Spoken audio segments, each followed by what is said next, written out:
In this video, I'm going to show you how to restring a Ryobi 18-volt string trimmer with this new head. This will also be applicable to Ryobi 40-volt string trimmers that have the same style head. First thing you need to do is make sure there's no string left in here. If you saw the string come out, then you know there's none left, but I always like to check. To check, see if there's any string left in here, look for this button here, and then the one on the corresponding side, press them both in and pop the head off. Careful not to lose this spring. Inside, you'll see the spool mechanism. You can pull that out, and you can see that there's no string left in here.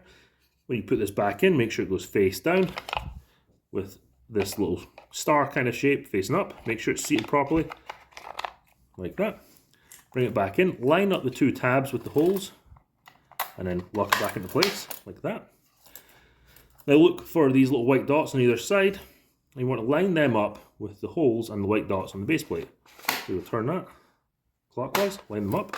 Bring in your .080 or 095 string trimmer line. I like to use Ugly Twist. I feel like it lasts a long time and it's the best string trimmer line that I have used, but use whatever string trimmer line you prefer.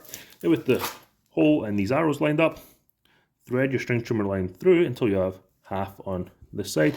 Threads through so easy. Pull half through. If you're not sure which Ryobi string trimmer has this new head, I'll leave some linked in the YouTube shopping tab below. We've got half on either side now. Hold this base plate still and then turn this main yellow handle here. Really easy to turn this in, no resistance at all, really like that.